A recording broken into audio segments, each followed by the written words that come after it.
మా ఫ్రెండ్ వాళ్ళ హస్బెండ్ గురించి ఇందాక వీడియోలో చెప్పాను కదా. అతను పెళ్ళికి ముందు మా ఫ్రెండ్కి పెళ్ళయి 6-7 ఏళ్ళు అవుతుంది. అమ్మాయికి ప్రతి ఒక్క విషయం అబద్ధం చెప్పి చేసుకున్నాడు. ఈవెను డ్రింక్ చెయ్యనని అబద్ధం చెప్పాడనమాట. అమ్మాయి ముందర ఎలా నటించేవాడంటే ఈయనంత ఇతనంత గొప్ప ఉత్తముడు లేడు అన్నట్టు నటించేవాడంట. సో ఈ అబ్బాయి ఇప్పుడు పారిపోయిందే, ఇప్పుడు ఇతనిలో ఉండే ఆ దుర్గుణాలన్నీ బయటపడతాయని బయటికి పారిపోయి అక్కడ తాగటము అవి ఇవి చేస్తున్నాడని నాకు తెలిసిందనమాట. ఆమె చెప్పుకుంది, ఆమె బాధనంతా నాకు చెప్పుకుందనమాట నా ఫ్రెండు. ఒకటండి, ఇప్పుడు ప్రతి ఒక్క తప్పు పారిపోయిన వాడు చేసి మంచి వాళ్ళ మీద బ్లేమ్ చేస్తే ఊరుకుంటాడా అండి దేవుడు? నాకు తెలియక అడుగుతున్నాను.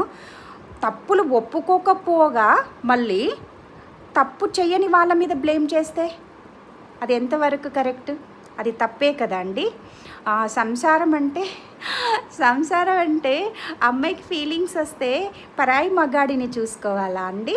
ఈ అబ్బాయి డే టైము ఏం సాకులు చెప్పేవాడంటే, డే టైము సాంగత్యం చేస్తే చెడ్డ పిల్లలు పుడతారని 6-7 ఏళ్ళు డే టైము ఒక్కసారి కూడా సాంగత్యం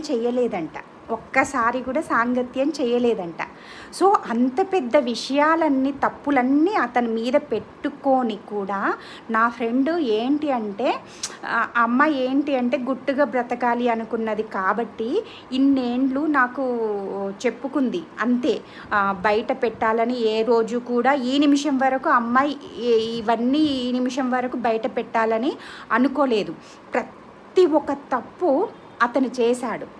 అమ్మాయి కాకపోతే అతను చేస్తున్న తప్పులకి కొంచెం ఎక్కువ మాటలు అన్నానని చెప్పింది. అమ్మాయి తప్పు చేసింది ఒక్కటే, ఎక్కువ మాటలు అన్నది అంతవరకే. కానీ అమ్మాయి బంగారం, ఎలాంటి తప్పు చేయలేదు. ఎందుకంటే నాకు తెలుసు అమ్మాయి గురించి. నేను అంత దగ్గర అనమాట. ప్రతి ఒక్క విషయం నాతో షేర్ చేసుకుంటుంది.